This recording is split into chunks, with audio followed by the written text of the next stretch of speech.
আমার সংসারে আমিই কাজের বুয়া, আমিই বাচ্চার মা, আমিই আবার বৌমা।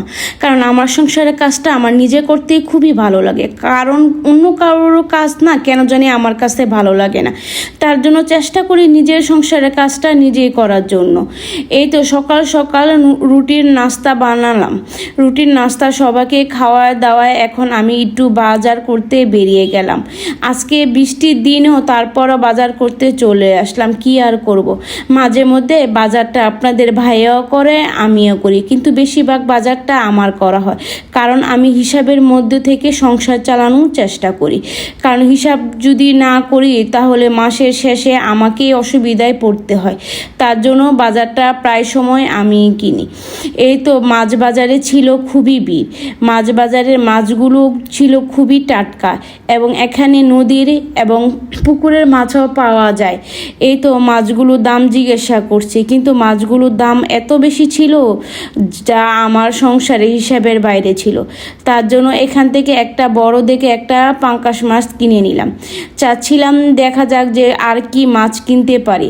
তারপরে এসে দেখলাম যে এখানে বড় বড় রুইও বিক্রি করছে। রুই মাছ তো নিব না, পাঙ্কাশ মাছটা তো কিনিয়ে নিলাম। তার জন্য এখন চলে আসলাম চিংড়ি মাছটা কিনতে। দেখা যাক, চিংড়ি মাছের কেজি ছিল 1500 টাকা। এই 1500 টাকা দিয়ে চিংড়ি মাছ কেনার কোনো দরকার নেই।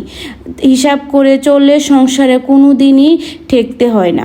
হিসাবের মধ্যে সব কিছু থাকে এবং আমি হিসাব করে চলাটাও খুবই পছন্দ করি।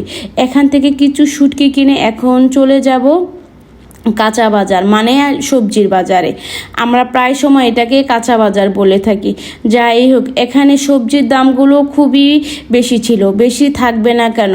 কারণ বৃষ্টিতে অনেক সবজির গাছ কৃষকের মরে গেছে, তার জন্য সবজির দামটাও খুবই চড়া ছিল।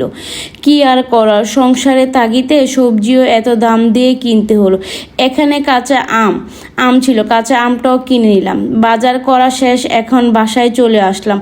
বাসায় চলে এসে দেখি আগে থেকে কাঁঠালটা পেকে আছে। তারপর ছুরি দিয়ে আমি সুন্দর করে কাঁঠালগুলো কেটে নিলাম। কাঁঠালের বিচি থেকে দেখি এখনই গাছ হয়ে যাচ্ছে। তারপর আমি মাছটাও সুন্দর করে কেটে নিচ্ছি। আমি বাজার থেকে মাছ কাটাই না, কারণ বাজার থেকে মাছ কাটালে না মন মতন করে পিস করে দেয় না। শুধু মাথাটা কেটে নিয়ে এসেছি, আর বাকি মাছটা আমি নিজের মতন করে বড় বড় করে পিস করে নিব। কারণ হিসাবের মধ্যে মাছটাও আমাকে চালায়ে নিতে হবে আমার সংসারের জন্য। এই তো আমার মাছ কাটা শেষ, এখন মাছগুলো আমি ধুয়ে পরিষ্কার করে নেব। এখন সবজি কাটার জন্য চলে আসলাম। এই যে আজকে কচুরলতি আর কাঁঠালের বিচি দিয়ে সুন্দর একটা মাছের চচ্চড়ি রান্না করে নিব। কারণ আমার পরিবারে মাছের চচ্চড়িটা খেতে না খুবই পছন্দ করে, আর কাঁঠালের বিচি দিয়ে মাছের চচ্চড়িটা করলে খুবই মজা হয়। এই তো আমি সুন্দর করে মাছের চচ্চড়ি কিছু মাছের পিস দিয়ে সুন্দরভাবে মশলাপাতি দিয়ে সুন্দরভাবে করে নিব।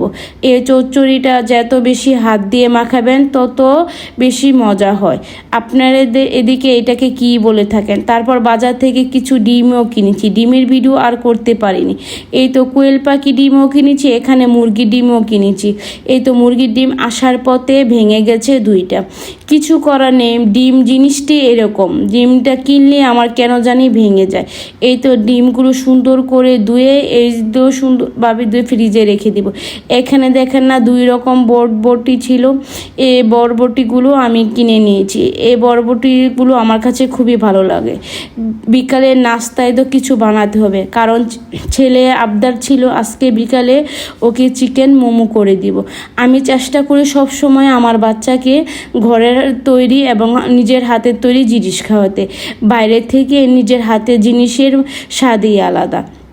সুন্দরভাবে আমি চিকেন মোমোগুলো আজকে বানিয়ে নেব। চিকেন কিমা করে নিলাম, গাজর, পেঁয়াজ এবং কিছু ধনিয়া পাতা দিয়ে সুন্দরভাবে আমি মতে নিয়েছি ময়দাটা।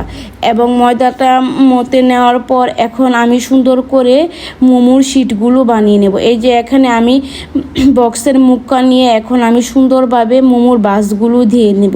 আমি কিন্তু এত ভালো রেসিপি পারি না, তারপর যতটুক পারি এতটুক বলার চেষ্টা করছি আপনাদেরকে। আমি এত ভালো রাঁধুনি নয়, কারণ আমার কে সবাই ভালোবাসবেন এবং সাপোর্ট করবেন এবং একটা সাবস্ক্রাইব করে আমাকে কাজে আরও আগ্রহী করার জন্য আপনাদের কাছে অনুরোধ রইল।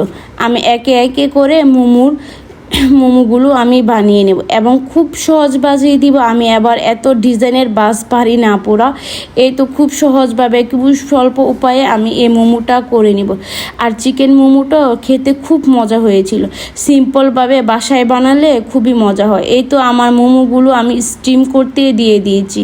স্টিমের কিছু ছিল না, ঘরে ছাঁকনি ছিল, এই ছাঁকনির মধ্যে আমি সুন্দরভাবে স্টিম করে নিয়েছি এবং খুব ভালো হয়েছে। এই যে এক এক করে আমি আবার দিয়ে দিচ্ছি। এইভাবে আমি চিকেন মোমোগুলো সবগুলো বানিয়ে নেব এবং মোমো সসও বানাইনি। এই যে টমেটো সস দিয়ে ঘরোয়া উপকরণ দিয়ে বানিয়ে নিলাম মোমোটা। আজকের মোমোটা খুবই মজা হয়েছে।